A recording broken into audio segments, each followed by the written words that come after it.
boa tarde a todos. Bem-vindos a mais um episódio do podcast Arte de Errar. Hoje temos connosco André Marques da Silva, CEO do grupo Marques da Silva. Para os mais distraídos, o grupo Marques da Silva tem negócios ligados à eletrónica de consumo, sendo o Apple Premium Partner, portanto um dos parceiros privilegiados da Apple, significando que qualquer visita que vocês façam a lojas Apple, Centro Comercial Colombo... São 10. São 10 lojas, exatamente, não vou conseguir dizer todas. E tem ainda negócios dentro da eletrónica de consumo a Bang & Olufsen. Bang & Olufsen, 5 lojas. 5 lojas. E finalmente, mercado automóvel, sendo concessionário na região sul, mais concretamente no Algarve, para 15 marcas. 15 marcas, também não vou dizer todas, só algumas. Só algumas se quiser. Fiat, Opel, Sim, Grupo Stellantis, Fiat, Opel, Grupo Stellantis, uma série delas. Jeep, Alfa Romeo e Citroën. E depois também a Seat, a Kia, a Cupra, a Isuzu, a Iveco. E agora também é importante dizer-vos que agora temos a BYD, que é a marca Os elétricos, exatamente. que é a marca líder de mercado nas viaturas elétricas. Estamos a aproximar perigosamente do quase monopólio. Se calhar eu começava exatamente por aí, para fazer aqui o kick-off desta conversa, ou seja, como é que ser CEO de um grupo que tem áreas de negócio tão distintas, como eu acabei aqui de elencar, portanto eletrónica de consumo e mercado automóvel, áreas tão distintas, com desafios e eu diria formas de liderança e de gestão tão distintas, como é que tem sido liderar estes dois negócios? Que erros, ou que principais erros é que tens cometido nos últimos anos, e as tuas equipas, e que aprendizagens é que tens tido? Isso é uma pergunta interessante. A minha principal atividade antes de chegar à tecnologia era no retalho automóvel. É uma área que eu dominava e que hoje em dia, enfim, não tenho tantas surpresas e que eu, durante mais de 20 anos, foi a minha atividade.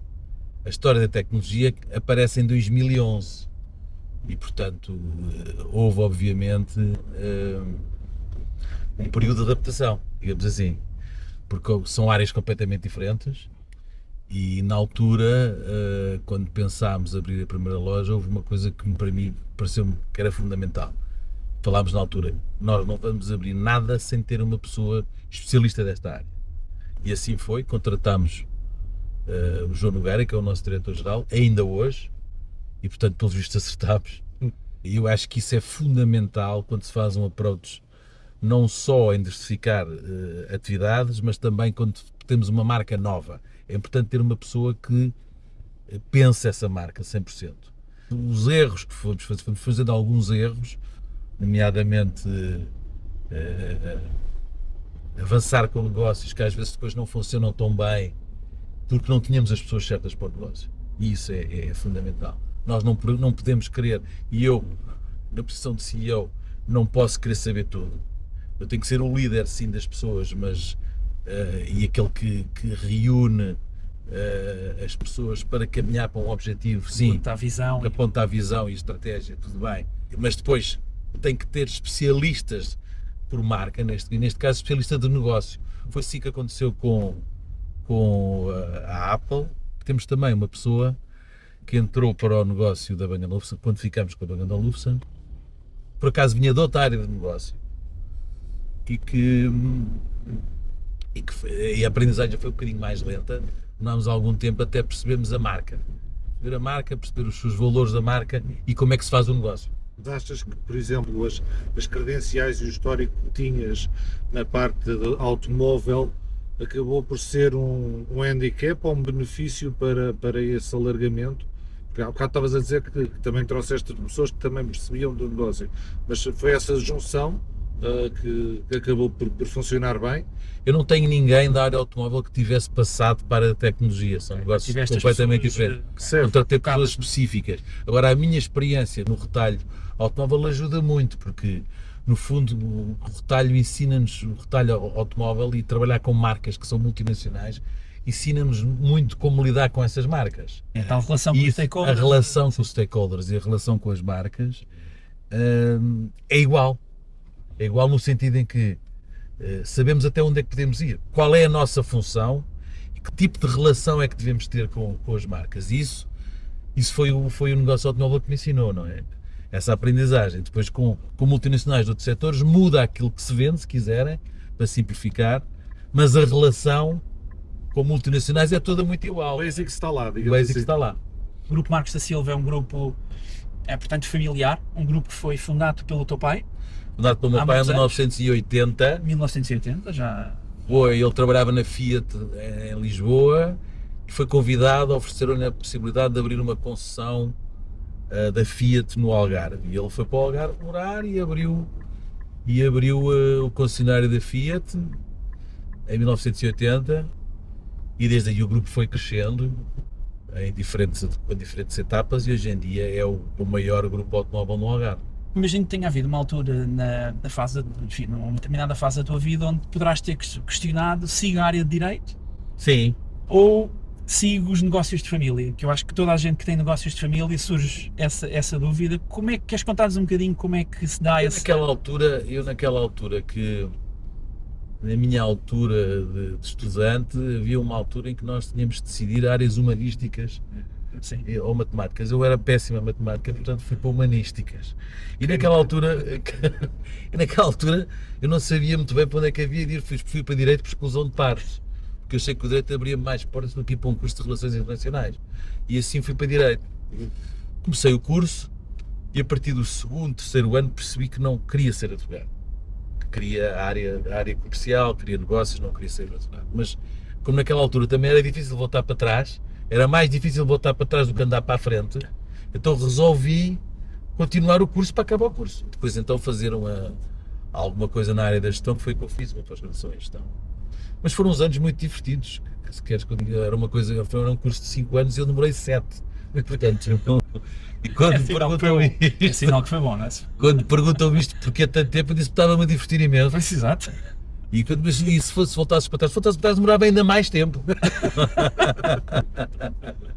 Deixa-me voltar atrás numa coisa. Tu disseste que a decisão, portanto, de abrirem para outras áreas de negócio ocorre em 2011. 2010, 2010. para ser mais preciso. Portanto, em plena crise subprime. Em plena crise subprime, e foi Fizeste um exatamente. bocadinho aquela coisa, como dizem os orientais, não é? Que tem o mesmo caráter de crise e oportunidade. Como é que foi isso? Olha, isto surgiu, esta história é uma história para casa engraçada. Nós estávamos em plena crise subprime e com o mercado automóvel a ter caído 70%. Foi a maior crise de sempre do setor e nós tivemos praticamente para fechar a empresa, tivemos que fazer cortes salariais, tivemos que despedir imensas pessoas na altura. E surgiu essa oportunidade através de uma viagem a Nova Iorque. O meu pai vai a Nova Iorque e liga-me da loja da Apple. Está naquela loja que está do Triângulo, na Quinta Avenida, não é? Aquela loja icónica. E liga-me a perguntar Tem a escadaria lá. Tem a escadaria lá para baixo, ele está lá dentro e pergunta: já viste isto? Eu já vi o quê? Esta marca Apple. Sei qual é a marca, sei muito bem qual é a marca. Isto é uma coisa extraordinária, diz-me ele, que o meu pai é uma pessoa visionária e com muito olho para o negócio e comerciante na área. E viu ali a oportunidade e ele perguntou-me: o que é que tu achas em Portugal? Eu acho, o que é que tu achas, como é que as coisas estão distribuídas em Portugal, quantos parceiros é que há, faz lá um estudo sobre isso. E eu comecei a pensar, a olhar para aquilo e realmente na altura, em 2010, olhei e viam 2 parceiros, havia poucas lojas, em Lisboa havia 1 ou 3 lojas. E começámos obviamente a ir às lojas, a perceber, a falar com as pessoas. Pronto, e acabámos por abrir a primeira loja. Quando conhecemos, fomos saber quem era a Apple. Havia na altura já uma Apple Portugal, havia pessoas que trabalhavam para a Apple em Portugal. Conhecemos e depois foi o match perfeito, porque eles também estavam à procura de novos parceiros e acabámos por abrir a primeira loja em 2011. Depois fizemos ali logo umas localizações, mudámos a loja da Cintura do Clas Amoreiras e fizemos uma mudança da loja do Colombo, que estava numa porta que dava para o Estado da Luz, para a Avenida Lusíadas, na altura, que era aquela avenida principal do Colombo. Lembras-te assim de alguma história que tenham implementado na altura, que não tenha corrido bem e que tenham feito quase uma volta de 180 graus no negócio, nessa fase inicial? Tenho alguma memória de alguns erros que cometemos, por exemplo, na loja de Cascais. Abrimos em Cascais com uma expectativa muito alta e a loja era e é, mas já não é exatamente no mesmo sítio, mas no shopping de Cascais, e abrimos com a expectativa, era uma loja numa zona nova do Shopping Cascais Shopping, que é numa zona de uma curva. Nos disseram na altura que era uma loja que estava uma muito boa localização, que era ao pé de uma loja da Adidas. Na altura nós confiámos e abrimos a loja naquele espaço. Na realidade, a loja teve sempre muita dificuldade. Passavam os meses e a loja não vendia aquilo que nós achávamos que ia vender. E há um momento, depois de várias tentativas, que eu digo ao João Nogueira e digo ao João, vamos, antes de irmos para a reunião com o diretor do centro, quero ir meia hora mais cedo para ver o shopping, para ver qual era a localização que nos interessava e se há alguma coisa disponível. E assim foi. E lembro perfeitamente de subir umas escadas rolantes e encontrar uma loja de esquina vazia. Digo-se ao João, pá, esta é a loja. Aquilo que eles andam-nos aqui a empatar, mas descobrimos que esta loja está fechada. Nós olhámos para a loja e dissemos, esta loja, de certeza, que é uma loja melhor do que aquela que nós temos. Quando entramos na sala na altura para falar com o diretor-geral, dissemos, pá, estamos interessados naquela loja, ou é aquela, ou se calhar vamos ter que sair do centro. Pá, não me faça isso, não me diga isso. O diretor do centro. Diretor do centro. Não me diga isso, que aquela loja não pode ser, que já estou a negociar lá para o meu amigo. Não dá. Ou é aquela, ou não é mais nenhuma. Pronto, e lá começámos a negociar e lá conseguimos entrar na loja. Mas a verdade, para vocês terem uma ideia, aquela loja, nós fazemos sempre contagem de tráfego. E quando fizemos contagem de tráfego naquela loja que estava fechada, tinha mais do dobro dos passantes da nossa loja que estava aberta. E depois de abrirmos, muitas pessoas disseram assim, mas vocês estavam cá no centro, coisa tão estranha. Então vocês, portanto, havia pessoas que iam ao Cascais Shopping. Não conheciam a loja devido à localização. Portanto, isso foi uma grande aprendizagem que nós fizemos em termos de retalho, em que a localização é fundamental, chave. Mesmo para a Apple, que é a marca número 1 em tecnologia, a localização é chave. Portanto, temos que, obviamente, ter muito cuidado. E os shoppings têm zonas quentes e zonas frias. E mais vale esperar para uma zona quente do que abrir numa zona não, que é fria. Sobretudo em negócios onde a margem não é tão elevada e onde são negócios de volume. Exatamente. Eu acho que numa marca de luxo, a lógica, também temos a Bang & Olufsen e a lógica é um bocadinho diferente desta. Mas numa marca de premium, uma marca que precisa de volume de pessoas, esta lógica é obrigatória. Quer com a Bang & Olufsen, quer com a Apple, tu lidas basicamente com duas marcas aspiracionais, sendo duas marcas diferentes, ou se quiseres, complementares em algum público-alvo que têm. Eu imagino que os critérios de exigência de uma Apple sejam completamente diferentes dos critérios de exigência do Bang & Olufsen, ou seja, dito de outra forma, a tolerância de erro que a Apple tem para com um erro que possa existir será manifestamente menor do que uma Bang & Olufsen, ou não? Ou é uma percepção minha apenas? É mais percepção, ou seja, as marcas são obviamente diferentes.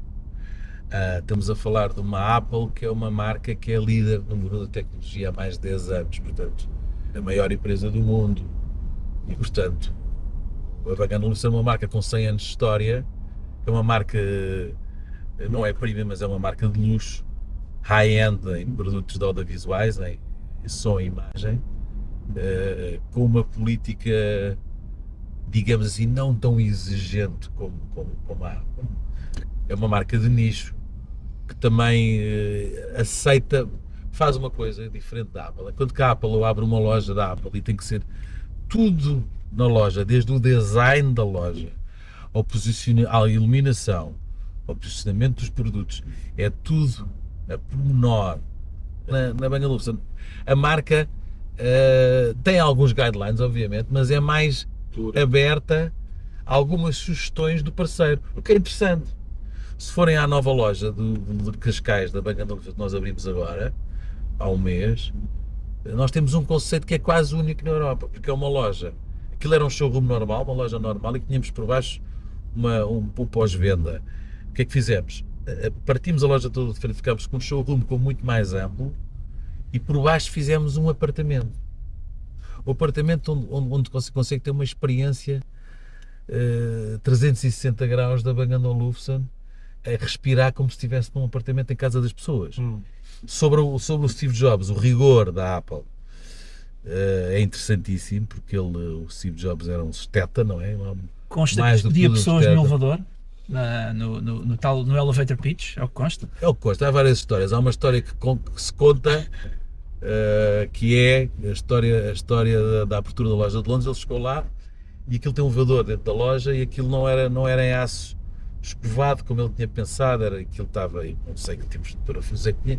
Sei que quando ele chegou lá, não gostou e mandou, não puderam abrir a loja enquanto ele não mudasse o elevador e mudar os parafusos, tiveram que mudar o elevador todo, porque ele não queria. E esse era muito o Steve Jobs, ele era a atenção ao detalhe, é coisa que não sei se fala muito sobre Steve Jobs nesse aspecto, acho que se fala pouco do que se deveria falar, porque ele era um esteta, muito preocupado com o design. Ele dizia sempre que o design é que define o produto e depois os engenheiros têm que pôr o hardware dentro da máquina. Sim, e não ao contrário. E não ao contrário. Isso é completamente revolucionário na indústria e por isso é que os produtos são diferentes de todos, não é? Ele era inclusive contra fazer estudos de mercado, que dizia que os clientes não podiam saber o que é que queriam antes de terem visto. Claro. Eles não sabem se o produto é novo, não precisa de estudos de mercado, porque eles não sabem o que é. Claro, eu é que vou dizer o que é que o produto é, não precisa de estudos. Olha, agora fala-se muito, enfim, na altura do Covid, eu diria que a maior parte das marcas fez um investimento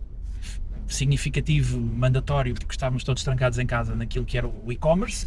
Como é que tu vês este tema? Ou seja, eu já percebi que é algo para vocês, a experiência no ponto de venda e na loja é algo que é fundamental, porque são marcas aspiracionais, como dizia o Francisco, mas como é que tu vês esta relação entre o digital e a experiência no ponto de venda na loja, digamos assim, no vosso grupo? Antes do Covid havia as duas realidades já existiam. Depois no Covid, durante o Covid, nós, por exemplo, na GMS Store, fechámos na primeira vez, no primeiro confinamento, fechámos as lojas todas e estávamos abertos só online, estávamos a vender online. Depois, passado um mês, começámos a abrir, porque nós éramos considerados bem extremamente necessidade e temos a abrir, fechámos porque as pessoas estavam apavoradas e fechámos as mesmas lojas e tivemos só online. Obviamente que o online disparou, não é? Foi uma loucura, porque as pessoas continuaram a comprar, mas compraram do online. Eu tive que aumentar imenso o apoio a cliente no site, porque não dava vazão para a quantidade de procura que nós tínhamos nessa altura. Quando abriram as lojas físicas, as pessoas voltaram todas às lojas, ao comércio. E por uma razão principal, as pessoas gostam sim do conforto de poder comprar online, mas gostam de ir às lojas também. Uma coisa, a experiência tática. A experiência. Nós hoje em dia temos uma loja que é uma APP primeira em Portugal, Apple Premium Partner, que é a loja do Globo. Esta loja é uma evolução enorme da anterior loja. Quando nós pensávamos que a loja já estava muito bem, que estava, de repente, quando vemos o novo desenvolvimento da loja, percebemos que a Apple realmente está muitos anos à frente em termos de retalho. Faz pensar que realmente as marcas só conseguem passar esse tipo de valores através de uma loja física. A loja online, sim, você consegue passar, mas não consegue ter a mesma experiência em loja. Quase como um complemento da experiência. É óbvio que nós, hoje em dia, também estamos a criar um novo site, vamos para o ar, um novo site para o ano, uma lógica também muito Apple, aliás, é muito acompanhado o programa pela Apple. Falando aqui em erros, e aqui não necessariamente vosso grupo Marcos da Silva, mas da própria Apple, algo que foi muito falado há uns anos e que foi manifestamente um erro por parte da Apple, quando começaram a surgir algumas teorias da conspiração, que os telemóveis ao fim de alguns anos ficavam lentos. E começaram a surgir essas teorias a dizer que era a Apple propositadamente a tornar, através das atualizações de software, os telemóveis mais lentos, o que se veio depois a provar que era verdade. A Apple foi multada, uma multa, nem sei o valor, era um número tão grande. Vocês sentiram algum impacto nas vendas ou foi algo que, um bocadinho quase como a Volkswagen, com o escândalo das emissões, que passou ao lado da performance comercial? Eu acho que passou um bocadinho ao lado. Eu acho que isso foi realmente, acabou por a Apple ter uma multa astronómica, mas eu acho que a força da marca ultrapassou essa situação e ninguém fala sobre isso e as vendas estão aí a comprovar que realmente isso. Achas que as pessoas perdoam as marcas no sentido em que, ok, também têm direito a cometer os seus erros e é mais esta relação que se tem com a marca, tal como uma relação enfim, quase com um cônjuge que também se comete. Mas eu acho que é mais por aí. Eu acho que é mais por aí a marca. Há marcas como a Apple é uma relação love brands. E love brand, as pessoas têm um amor tal pela marca que guiam-se de uma maneira completamente diferente. E eu acho que isso é uma das formas de ver as coisas. As pessoas desculpam uma série de comportamentos com love brands, com outras marcas, as pessoas são completamente intransigentes. Agora a fazer um shift aqui para o automóvel, e falávamos há pouco da importância da localização na gestão de qualquer negócio, gestão ou desenvolvimento de qualquer negócio. Tu tens as tuas equipas ligadas à Bang & Olufsen e Apple em Lisboa e as tuas equipas automóveis centralizadas no Algarve. Como é que tu fazes esta gestão geográfica? Sei que viajas muito entre Lisboa e Faro. Todas as semanas, meu caro. Portanto, já há dois, para ti já não tem segredos. Não. Todas as semanas me desloco onde estou 2 dias no Algarve, a acompanhar as equipas de perto, e depois o resto do tempo estou em Lisboa com as equipas da tecnologia, não é? Apple e Bang & Olufsen. O teu pai ainda é parte ativa do negócio? O meu pai, obviamente, é meu conselheiro, mais do que tudo, é presidente do grupo e é uma pessoa muito atenta e é um visionário, portanto está sempre ali pronto para me ajudar onde for preciso e está muito preocupado sempre com obras. É uma pessoa que gosta muito de obras. Tivemos aqui o Miguel Ribeiro da Predimed e que nos contava uma história da relação inicial de trabalhar com o pai. Eu também já trabalhei com o meu pai em negócio de família e, portanto, sei as dificuldades. No teu caso foi uma coisa que ao princípio também tiveste as tuas dificuldades Claro, isso é de afirmação, de afirmar as tuas ideias e as tuas convicções. Nunca é fácil, as pessoas às vezes desvalorizam isso, mas nunca é fácil trabalhar com o pai quando com a família. Com a família, porque é difícil trabalhar com a família. Especialmente quando o pai foi um empresário de muito sucesso, não é? Nós ficamos sempre ali. É difícil calçar os sapatos e dizer assim, mas será que eu vou ser capaz, vou estar à altura? Portanto, demorei um bocadinho até arranjar o meu caminho, até perceber, posicionar-me, fazer o meu próprio espaço. Obviamente que esse espaço aconteceu para mim, que a partir do momento em 2011, quando abrimos este negócio da Apple, é totalmente gestão minha, portanto, quando eu digo gestão minha, obviamente dentro do grupo, mas gestão minha, portanto o meu espaço ficou definido, digamos assim. Sendo tu, no fundo, um empresário e um empresário de sucesso em Portugal, como é que tu lidas com o enorme mar burocrático e de quase, eu diria, de desincentivo para uma pessoa poder ser empreendedora aqui em Portugal? Eu não conheço outra realidade. Portanto, como é que eu lido? Eu lido como um desafio como outro qualquer. Portanto, quer dizer, nunca conheci outra, nunca fui empresário noutro país qualquer. Agora, posso-vos dizer que é preciso não só ter